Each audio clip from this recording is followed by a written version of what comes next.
Sainath Stavan Manjari, a humble tribute of praise to Sri Sainath by Dasganu. I bow down to Sri Ganesh, O Mayureshwara, you are the one on whom we depend. O Son of Gauri, the all-knowing, O you inconceivable one, you with an immeasurable belly. Protect me, O Sri Ganapati, you are the first and foremost of all Ganas and of all the deities. Therefore, you are called Ganesh. You are acknowledged by all the Shastras, sacred books. You of sacred countenance, O Balachandra, O Sharada, goddess of speech. You are the mistress of the realm of words. Because of your existence, all worldly transactions are carried on. You are the deity revered by all authors. You are eternally the pride of this nation. Your infinite power prevails everywhere. I bow to you, Jagadambe. You are the supreme spirit and beloved of the saints. Incarnation in human form of Pandariraya. You are the ocean of kindness and infinite compassion. O Panduranga, Narahari, you who control the world like a puppeteer with strings, you are omnipresent.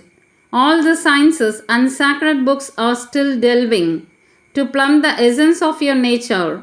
Those who are pedagogues, to them you are not revealed.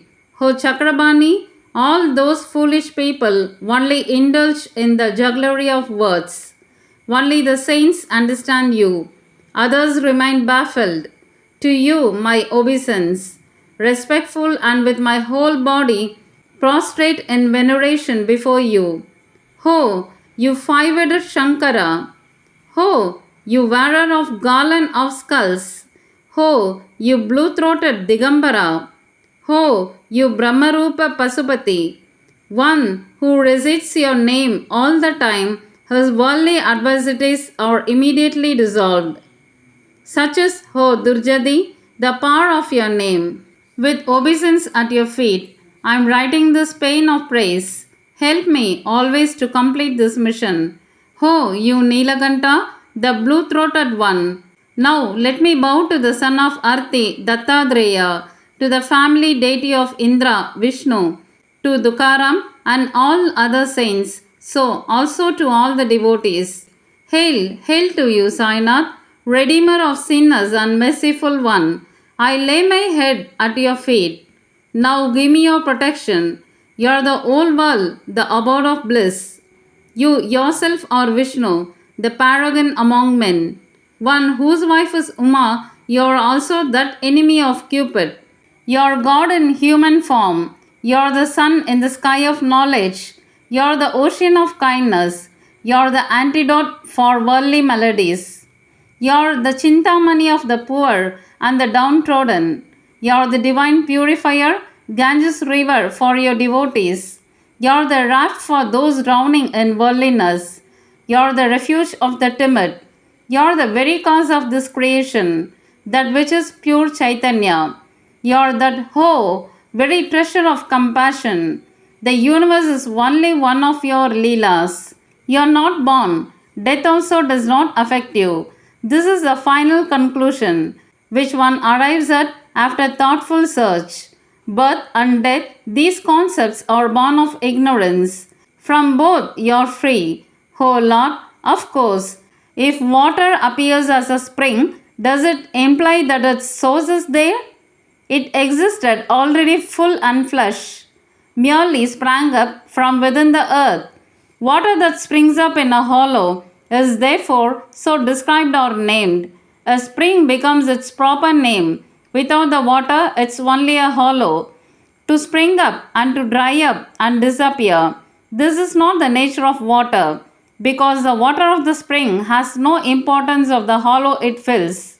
It's only the hollow that's mistakenly proud of itself rather than the water that filled it. Therefore, when the water dries up, the hollow becomes impoverished. The human body is really like the hollow water bed. The spirit, pure energy, is like the pure clean water of the spring. Although there are innumerable such hollows, the essence is the same in everyone. Until now, who are without a beginning, I say to you, merciful one, to destroy the mountain of ignorance, please become the thunderbolt of Indra. Until now, such hollow beings have existed in large numbers on this earth. Many more exist even now, and in the future, as time goes by, many more will come. Each such hollow being is given a separate and different name and appearance. That is how in this world they are identified. Therefore, to distinguish that spirit in terms of you and me is not proper, because as there is no duality, that itself is most surely the spirit, and since the spirit truly encompasses the whole world, then the you and me, the duality concept, how can it possibly be entertained? Water latent in the clouds is all the same, but when it descends upon the earth, it assumes different forms. That which falls in the Godavari bed is known as the sacred river Godavari. That which falls into a well does not have the same worthiness or prestige.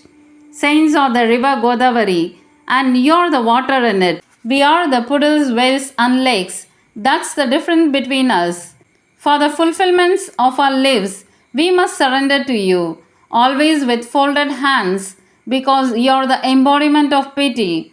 It's due to its waterbed that the waters of Godavari have become holy, considered merely as water. It's the same everywhere. The bed of Godavari that is considered as truly sacred owes all its sanctity to the quality of the land through which it flows. The water latent in the clouds doesn't alter that part of the earth on which it falls. Yet that very part of the earth is called Godavari, or pure by the scholars of the sacred books, where the water has fallen elsewhere. It has occurred the qualities of the soil on those places. Contaminated, bitter, salty it becomes, though originally sweet. Same is the case with you, O Guru Raya, in whom there is no impurity of the six vices to that holy form. This title, saint, is befitting. Therefore, saints are Godavari, so full of grace amongst all the beings, your place is the highest. From the beginning of creation, Godavari has been in existence. It has been full of water, and it has never lacked it till today. Look, the enemy of Ravan came to the banks of the Godavari, but its water has flowed, and the water at present is not the same as old water.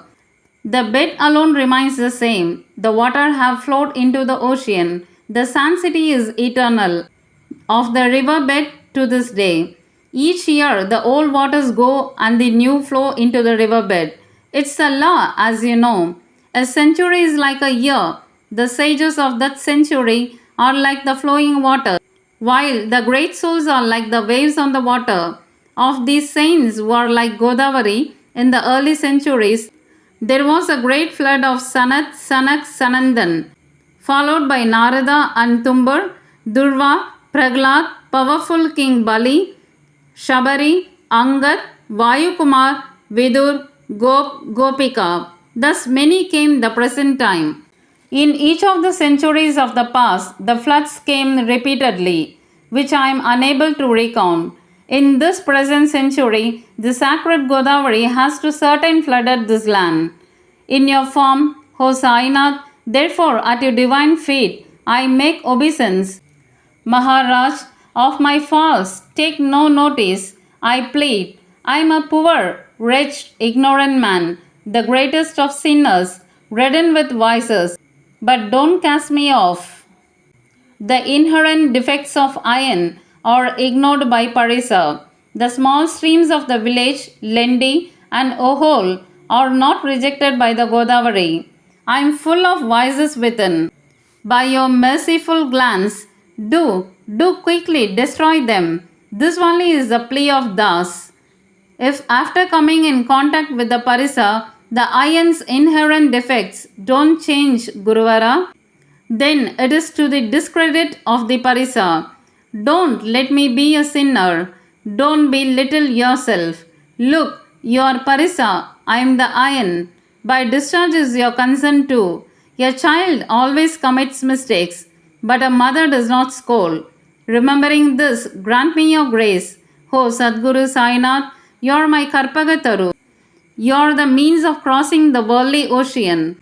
You're alone or so undoubtedly. You're Kamadenu. You're Chintamani. You're the sun in the sky of knowledge. You're great mine of virtues. Ho, you're the ladder of heaven. Ho, Pious, purest one. Ho, embodiment of peace and bliss. Ho, the supreme self. Ho, the non-dual one, the ocean of knowledge. Ho, incarnation of the supreme wisdom, the best among men. Ho, abode of forgiveness and peace. Ho, refuge of devotees. Bless me, bless me. You're the Sadguru Machindar. You're the Mahatma Jalandhar. You're Nivratinath, Dhyaneshwar, Kabir, Sheikh, Muhammad, Eknath you are. You're Botala, you're Savatamali, you're truly Ramdas, you're Dugaram Sainath, you're Saka, you're Manika Prabhu. Your present manifestation and your manifold nature are really difficult to understand. The knowledge about your caste and creed you don't reveal to anybody. Some say you're a Muslim, some say you're a Brahmin. Thus, like Krishna, you two are inscrutable. Having observed Sri Krishna, different people called him by various names. Some call him Yadubhushan, some call him a cowherd. Yashoda called him a darling. Kansa called him a great evil. Uddhav called him a beloved. Arjun called him omniscient. Thus, ho Guruvara, to you, according to each person's conclusion, based on his mental attitude, names are given by them. The masjid being your dwelling and your ears not being pierced. Nothing you're offering the Fatiha to call you a Muslim is logical. Similarly, considering the worship of fire as done by you, Lord of Mercy, my own conclusion is that you are a Hindu. But these superficial differences would interest only pedagogues, but for those devotees desirous of knowledge, they are of no consequences. Your Brahma itself, caste and creed have no relevance to you. You are the Guru Supreme. You are the creator of this world. There was Hindu-Muslim rivalry, therefore to bring about unity and amity. The masjid and the fire worship were embraced by you to show your leela to the devotees. You are beyond caste and greed. You are Brahman, the essence of truth. You are that verily. You are beyond human conception. Giving free rein to surmises and conjectures, arguments have flourished about you. There my insignificant words, how will they prevail? But when I behold you, I cannot remain silent, because for encomium, words are normally the only means. Therefore, by means of words, whatever description is possible, that I will always prefer. With your grace, saints, I reckon, higher than God, for distinctions such as mine and thine, find not a place in their proximity. Hiranyakashipu and Ravana were killed because of their hatred of God. Such a deed had never been done by saints. Gopichand in the heap of garbage buried Jalandhara, but that sage had no rancor for that act. On the contrary, the king was delivered from the material world and was immortalized. Such is the prowess of the saints. It is indescribable. Saints are the sun. Their grace is illuminating. Saints are as pleasing as the moon. Their benignness is as gentle as moonlight. Saints are the soothing musk. Their blessing are like its fragrance. Saints are the juicy sugarcane. Their blessings are like its sweetness. Saints towards the good and the bad are the same.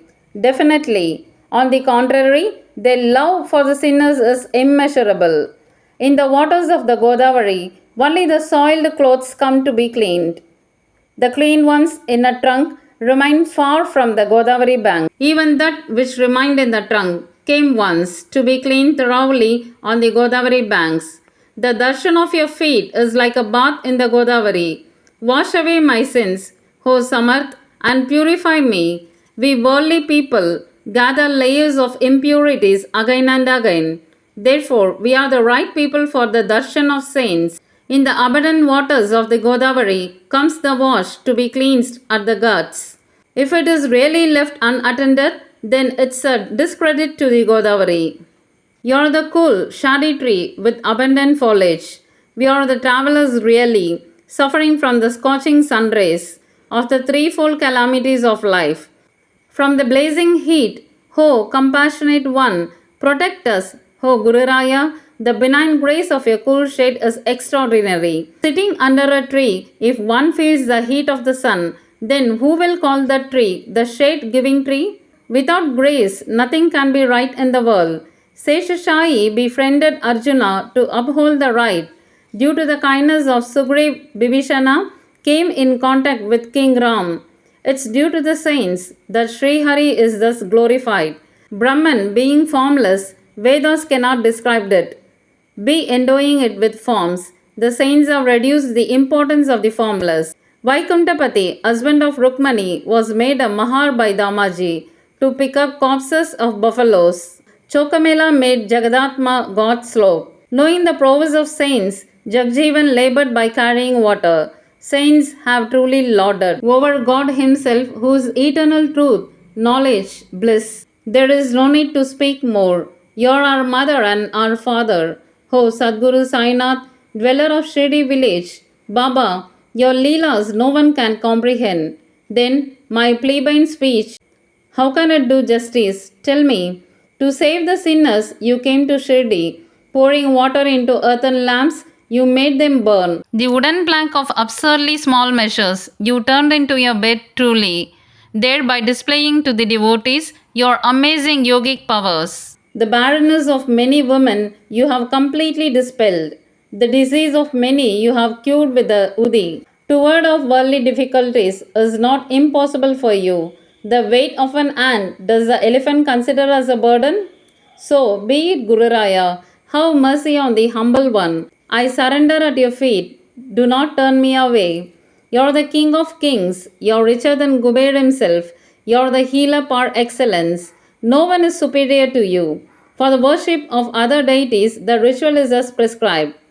But for your worship, there is nothing worthy of you. Look, in the reign of the sun, the festival of Deepavali has come. But to celebrate it, what should be the means?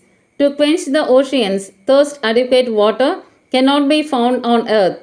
To warm the fire, where will the heat be found? All articles needed for the worship are filled with your essence. From the beginning, they are part of you. O Sri Samartha Gururaya, all my talk is a philosophical statement, for I have not experienced its truth. I have spoken without experience, a meaningless maze of words. If ritualistic worship of you is to be performed by me, to do that I have no wherewithals. My Samartha Gururaya, mostly with the help of my imagination only will I worship you. That worship itself, O compassionate one, do accept from the slave. Now with my tears I bath your feet. The sandalwood of true devotion I make into paste and apply. The long tunic company of these ornamental words I place on you sincerely. This garland of adoration I place round your neck. The incense of vileness I burn before you truly. Though it is of impure composition, even then there will be no foul odor from it. Elsewhere than before the Sadguru, if incense is burned, what happens to that incense is like this. When the incense is put on the fire, the moment it actually touches it, the fragrance from the incense leaves it instantly. Before you, it's contrary. The impurities burn away in the fire. The good remains forever for the world to see. Once the vileness of the mind is burnt away, the mind will become purer. Once the Ganga's impurity is gone, then it is holy naturally. The light of temptations I kindle most truly, from which may the lustre of asceticism be granted to me, O Guruvara. The throne of pure faith I offer you as a seat. On receiving it, accept the offering, Naivedya, of a devotion. You partake the offerings of devotion. Give me the essence. Because I am your child, I have a claim on your milk. My mind is my monetary offering, Dakshina, that I offer to you. Therefore, the credit of discredit of any action will no longer be mine. Now, most humbly and devotedly, I do obeisance to you.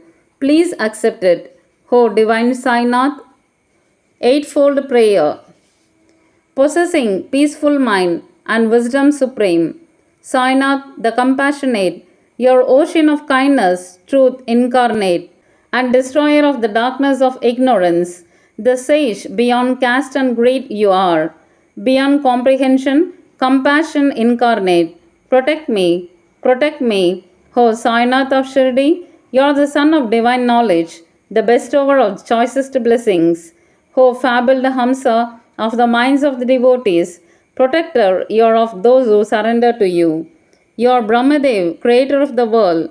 You, the sustainer of the world Vishnu, the destroyer of the three worlds.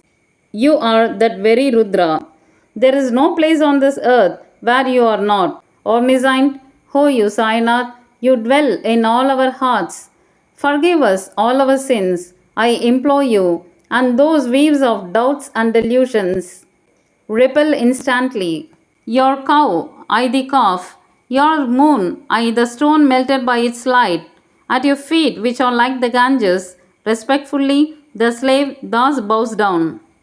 Place on my head your hand and bless me, O Lord. Wash off my sorrow and worry, for this Ganu is your servant. With this eightfold prayer, I prostrate myself before. My sins, demerits, suffering, and poverty, ward off immediately. You're the cow, and I the calf. You're the mother, and I the child. Do not harbor any harsh feelings towards me. You're the sandalwood from Malagiri. I am a thorny shrub. You're the life giving waters of Godavari. I, the greatest sinners. If after having your darshan, the impurities of my wicked mind remains unchanged, Guru Raya, who will then call you sandalwood? The proximity of musk kasturi makes even the dust more valuable. The fragrance of flowers is transmitted to the thread which ties the garlands. This is the way of the great. Whosoever they come in touch with, to him they impart a part of their greatness. Sacred ashes, joint cloth, and the bull, Shiva made symbolic parts of himself. Therefore, these objects are praised in all quarters. For the amusement of the cowheads, at Vrindavan on the banks of the Yamuna, the Lord of the world played Dahikala. That too has earned recognition from wise men. Similarly, I am a sinner, but I am under your protection. Will you not redeem me from my sinful state, worldly or spiritual, in whatever objects I seek satisfaction? I have no doubt, O Guru Raya, that you will grant me these. With your grace, control my mind. If the oceans are sweetened, there is no fear of their being salty. To make the oceans sweet, truly you have the powers. Therefore, the supplication of Dasganu, please concede. Whatever my shortcomings, they are all yours. You are the foremost among the spiritual masters, so do not stint while giving. Now, why should I speak more? You are my only refuge. The child held in the mother's arms is naturally without fear. So be it. This hymn of praise, whosoever read with love, their desires fulfill. O Lord, your blessings for this hymn I entrust. May the difficulties of he who recites this sincerely be warded off within a year. After performing all ablutions, should this hymn be recited regularly, with a pure and sincere feeling in your heart. If this be not possible, then on every Ekadasi, this hymn should be read to realize the beneficial effect. One who recites this with faith will ultimately progress spiritually by the grace of Guru, who will satiate the material desires readily and thereby deliver him from their bondage. With repeated recitations of this hymn, all wits will be sharpened. And if perchance someone's life is short, then by recitation he will live up to 100 years. Where wealth is wanting, Kuber, the Lord of wealth himself, will come to stay. Oh, reading this hymn, this is the truth, and so it shall be. To the childless, children will be born on reciting this hymn, and the ailment of one who recites this hymn will be dispelled in all directions. Fear and worry will disappear, prestige will increase. He will realize the imperishable Brahman. with the regular recitation of this hymn. Regarding this hymn, O wise ones, have faith in your hearts about the efficacy of this hymn and give no place to doubts and misconceptions. Go on pilgrimage to Shirdi, concentrate on the lotus feet of Baba, who is the succor of the poor and the meek, the wish fulfilling tree for the devotees. It was because of the inspiration received from him that this hymn has been composed. How else could an insignificant, ignorant one like me have written it? In Sheikh 1840, in the bright half of the Bhadrapad month, on Ganesh Chaturthi day, Monday, in the second Prahar, this humble tribute of praise to Sri Sainath was completed at Maheshwaram by the sacred bank of the Narmada, near Sri Ahilya Devi's Samadhi. At Maheshwara, the famous Tirtha, the hymn was completed. Sri Sainath made me utter every word by becoming part of my mind. The disciple Damodar became the scribe truly. I, Dasganu, am only an obedient servant of all the saints and sages. Peace be with you. May this humble tribute of praise to Sri Sainath help you cross the worldly ocean. This is a prayer with faith and respect of Dasganu to Sri Panduranga. Let this be offered to Sri Harihara. Bless us, O Lord, Pundalik Varda, fulfiller of wishes, Hari Vittal, our recall Kanta. Hail, hail Rama Parvati Pate. Hail, hail Rama Parvati Pate. Har Har Mahadev. Hail to Sri Sadguru Sainath Magaraj. Sri Sadguru Sainath, I offer this to you. Bless us, O Lord,